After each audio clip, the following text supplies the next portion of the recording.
Hello friends, today we are going to study the numerical integration by Monte Carlo method. First let us see what is an integration.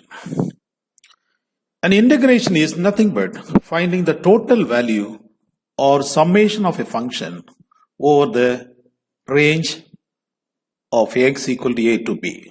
Or we can say another way, finding the total amount or quantity of a given physical variable in the given period of time. This can also be represented mathematically. The total area under the curve of representing the function f of x between x equal to a and b. There are two approaches to find the integration. The first approach is numerical method. That is also called as quadrature. That is nothing but breaking the area under the curve into a small number of regular geometrical shapes and calculate the sum of the smaller areas. Depending on the shapes we use to find the area, there are so many methods called trapezoidal method, Simpson method, and so on. There is also another method we call analytical method. That is nothing but find the antiderivative of the function using the fundamental theorem of calculus. That we are very familiar about that. Why do you prefer numerical method? We prefer numerical method in cases where the functions become complex or even very difficult to derivative or integrate. So in that cases, we go for numerical methods. There are two famous numerical methods. We are familiar about that. One is trapezoidal method, another one is Simpson method. In the trapezoidal method, we approximate the area of the curve by taking 2 points. You see, you approximate in the form of a trapezoidal. That's why we call it as a trapezoidal rule.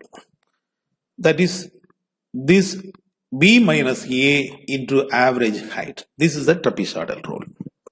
Let us see what is Simpson rule. This is little improved form of trapezoidal rule. The trapezoidal rule, we took only 2 points. In the Simpson rule, we improve the method by taking 3 points. When we take 3 points, we get a parabola. So now the formula becomes the weighted average of first point and 4 times of the middle point and the last point. This is the Simpson 1/3 rule.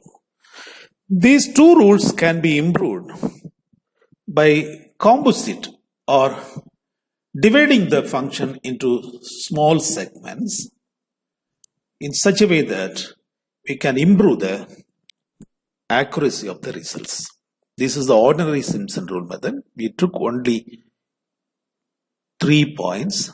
Here we divide the function into small segments. Here we divide it into 2.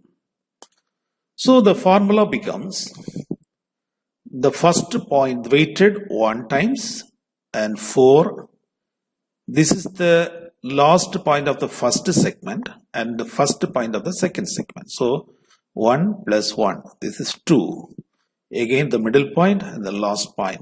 So the general formula is the function is weighted 1 time at the beginning and 1 time at the end and 4 times of the odd terms and 2 times of the even terms. Here it is very important to notice that the number of segments must be even. Today our importance is how to find the area using a Monte Carlo method. This is a very important and interesting topic. This is a gambling experience, nothing but throwing balls randomly in the area enclosing the curve. So listen very carefully. Suppose I want to find the area of a small ball. It is very easy. If you multiply the length and breadth of the area, we can find the area. Suppose we have a circle. If we know the radius of the circle, we can find the area. The problem is when the air surface is irregular in shape, what we have to do? Here, the Monte Carlo method applies. How to do it? This is nothing but throwing the balls randomly in the area enclosing the curve. You enclose the area with the definite shape. We know how to find the area of this rectangle, but we don't know how to find the area of the irregular shape. So let us throw balls randomly inside the square box. So let us count the total counts, and then the balls hit inside the irregular shape. Say first one here, inside. We call it as hit. So say the second one is outside the shape. So we should not take it. So again the third one, fourth one, fifth one, sixth one, seventh one, eighth one, ninth one, 10th one. Here I threw 10 balls. Of the 10 balls, 1, 2, 3, 4, 5, 6 balls fell inside the indefinite shape. So, how to find the area of the shape? There is an idea the Monte Carlo method provides. The probability of the balls inside the shape is the number of balls inside the shape divided by the total number of balls. That will give the probability. Let us see the similar way. This is the function we have to find the area under the curve. This is the gray area we have to find. The formula is the area under the curve is equal to the number of hits under the curve divided by the total hits multiplied by the total rectangular area. So this is the idea of the Monte Carlo approximation of finding the area under the curve. So let us see how to implement this idea in C++.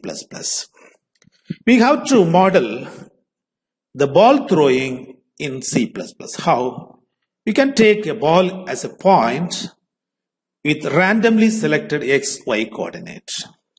This is possible using a function called RAND, RAND function. This RAND function returns an integer that is a pseudo-random numbers between 0 and a maximum number. This RAND max is computer dependent. So, how to know this? So, in order to generate random numbers between 0 and 1, we can use this formula RAND divided by RAND max. So, the random numbers generated will be between 0 and 1.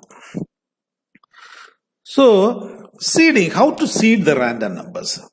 Actually, the computer produces pseudo-random numbers. Every time we repeat the problem, the same numbers are produced. That will not be good. So, we have to change the seed of the random generator. There is a function called srand. Inside the function, the parameter is the time parameter. Normally, the current time or the time elapsed from 1970. Every time, if you use this particular command once in the beginning of the program, when every time we run the program, the random numbers generated are new one. That is the purpose of this. Let us see how we can find the probability, that is the hits under the curve divided by the total hits. That gives the probability. Here is the program. You look at the program. So this is the function to find the probability of hits. So the first line, we give the input of x minimum, x maximum, Y minimum and Y maximum and total number of hits. That means total number of balls. Let us define the variables. This is the loop. You look at the loop. The count starts from 0 to total numbers. Here XR is the random number between 0 and 1. That is rand divided by rand max. Similarly, we create another random number for Y coordinate, rand divided by rand max. We can find the X coordinate. Our X coordinate must be within the range we give X maximum and X minimum. Y coordinate must be within the range of Y minimum to Y maximum. So we convert the random number generated within this range. Now you'll find the function value for the X coordinate. Now we test the function value is above the X coordinate. If the function value is above the X coordinate, then you have to increment the hits. Otherwise, you should not increment the hits. Now, we know the total hits. Upon execution of this segment, this is repeated so many times. Total hits number of times. After this, we hit total number of hits and the hits inside the irregular shape. So we can find the probability using this line. So next, let us have the function. This is the integrand. How to define the integrand? So the first 5-6 lines are the C++ libraries. These are the standard libraries. Actually, this library is for, we are including the calendar and time. So we include this here. So this is the function we are going to integrate. Next, this is the main program. We define the constants. This is the function we define. These are the values we propose to find the integral limits 0 to 2. The y values, normally the minimum will be 0 that lies on the x-axis. The maximum 4 that varies from function to function. Let us take 10,000 hits. Start with the head tensor. This is the integration value. This is the formula, the probability into the x value. The probability in the, this is the total area of the shape, the rectangular shape, multiplied by the probability. This is the output program. So this is the way we can find the integration of a function using Monte Carlo method. Dear students, you change the total hits 10,000, 5,000, 20,000 and you find the errors. When you compare the errors with the Simpson method and also you compare the value with the analytical value and you see that which method is good or how the error increases or decreases by changing the hits, that you can do it. I hope you would have enjoyed this Monte Carlo method. Thank you for listening to this video. Thank you.